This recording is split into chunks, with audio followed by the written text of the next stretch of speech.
Régis Ravanas, bonjour. Bonjour. Bienvenue au Buzz Media Orange Le Figaro. Alors, vous êtes président de TF1 Entreprise, directeur délégué à la direction de TF1 en charge de toutes les diversifications. Vous êtes le monsieur Internet du groupe TF1 et donc je vous propose le chiffre du jour, c'est 2 millions. C'est le nombre de téléviseurs connectés qui devraient être vendus en France en 2010. Alors la télévision connectée, c'est le futur de la télévision. Internet arrive sur le téléviseur. Vous avez fait un accord avec le leader mondial qui est Samsung. Qu'est-ce que vous attendez de la télévision connectée ?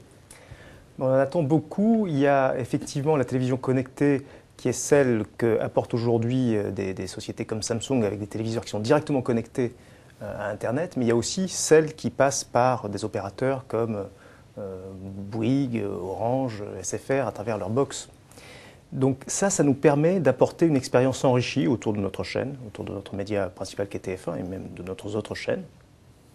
Et on a développé des produits spécifiques. Alors pour la télévision sur IPTV, c'est-à-dire celle qui passe par les box des opérateurs. Oui. Voilà. Ça, on le connaît déjà, ça. Ça, c'est MyTF1. C'est déjà disponible sur la B-Box de Bouygues, oui.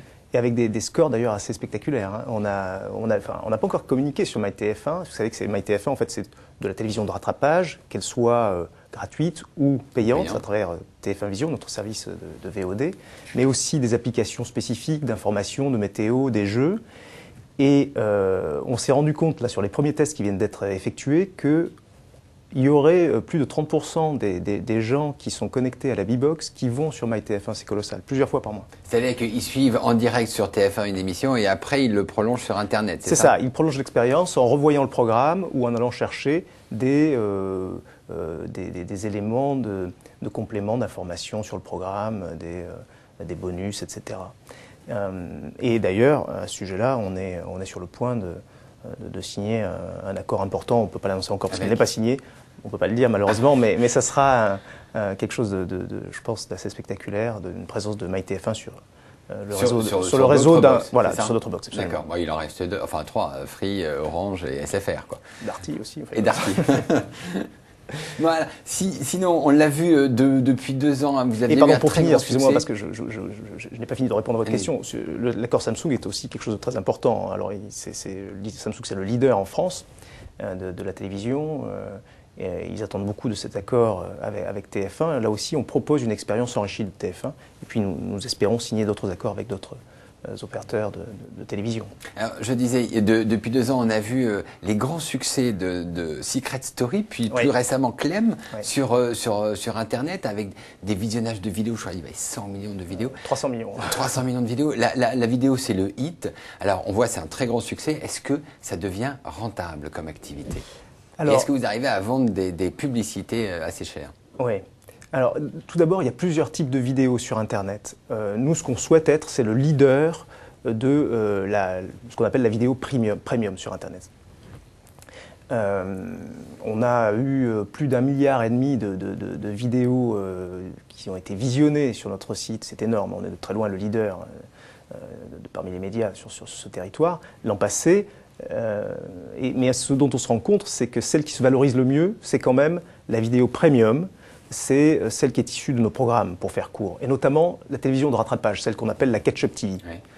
Ça a un succès extraordinaire. On a eu l'an passé 400 millions de vidéos vues. Là, sur un trimestre, c'est 200 millions. Donc on est croissance à 3 chiffres. Et ce qui est très intéressant, si vous voulez, c'est que, et c'est très récent, les annonceurs ont trouvé là un territoire qui assez idéal pour valoriser leur marque. Et on obtient des valorisations, d'abord un afflux de publicité qu'on ne connaissait pas sur notre support. Il ne faut pas se plaindre. Encore une fois, c'est une croissance à 3 chiffres. Et avec des valorisations, ce qu'on appelle le coût pour 1000, si vous voulez, qui est très supérieur à ce qu'on peut voir sur le display traditionnel, vous savez, les petites fenêtres qu'on peut avoir. Est-ce que ça se rapproche du coût pour 1000 des publicités sur la chaîne ? On est très proche des coûts pour 1000. Vous êtes à peu près à combien ? À 30 ? Oui, absolument. On approche des 30 sur ces produits de vidéo de rattrapage avec des pré-rolls, vous savez, donc des spots qui sont avant le programme, des mid-rolls, donc au milieu du programme, pas forcément au milieu, mais enfin au milieu positionnés à l'intérieur du programme, et puis aussi des spots positionnés à la fin. Ce qui veut dire que l'activité Internet va être rentable pour TF1 un jour? Écoutez, la rentabilité d'Internet, moi je suis convaincu qu'elle va être rentable, mais elle l'est déjà en réalité parce qu'elle ne peut pas se dissocier de ce que sont les programmes. Vous faisiez référence au succès qu'il y a pu avoir sur Internet lié à des succès d'antenne. Mais ça, c'est aujourd'hui totalement capital, si vous voulez. Le succès de Clem, c'est évidemment c'est une fiction française qui a été diffusée sur TF1 et qui a réuni 9,5 millions de personnes. C'est énorme. Bon. Le succès de Clem, tout le monde s'accorde à dire aujourd'hui que ça a été un succès, bien sûr parce que le programme est formidable, mais aussi parce qu'il y a eu toute une organisation de buzz autour de ce programme, avec un blog idoine, avec des rebonds, avec un programme spécifique qui a été tourné uniquement pour le web. Tout ça a créé un média extrêmement puissant pour pousser l'audience de ce programme. Donc on ne peut pas déconnecter, si vous voulez, l'économie du web de celle de la chaîne mère qui est TF1. Ça, c'est le premier point. Le deuxième point, c'est que bien sûr, il y a aujourd'hui, c'est ce que je vous disais, ça c'est la bonne nouvelle, il y a ce format vidéo qui est en train de devenir un format star et qui intéresse les annonceurs. Je ne sais pas si le Figaro annonce sur la catch-up de TF1, c'est une marque qui le mérite. Alors, vous êtes en charge de toutes les activités Internet. Il y a beaucoup de sites aujourd'hui, il y a tf1.fr, MyTF1, TF1 Vision, TF1 News. On a l'impression que ça part un peu dans tous les sens. Est-ce qu'il y a une cohérence sur tous ces sites? Alors, oui, il y a une cohérence. Et la bonne nouvelle, c'est que si vous ne l'avez pas perçu, ce que je regrette, le public, lui, l'a perçu. Parce que si nous sommes aujourd'hui le premier média sur Internet avec 17 millions de visiteurs uniques, c'est parce que le public comprend ce que nous faisons. Si nous sommes les leaders sur la vidéo sur Internet, c'est parce que le public comprend ce que nous faisons. Ça, c'est le premier point. Ensuite, oui, nous avons des marques différentes pour adresser différents supports. Pour que les choses soient à peu près claires pour le public. MyTF1, c'est pas sur Internet, c'est de l'Internet, mais c'est sur l'Internet qui est sur la télévision. Ensuite, TF1 Vision, c'est un service de vidéo on demand, à la demande. Donc c'est quelque chose qui est... Après, on a des players sur iPhone, on espère bientôt sur Android. L'iPad, j'imagine. L'iPad qui est en train d'être développé. Tout ça, si vous voulez, répond à une demande spécifique et toujours cohérente avec ce que nous sommes sur TF1, c'est-à-dire une chaîne de divertissement et d'information.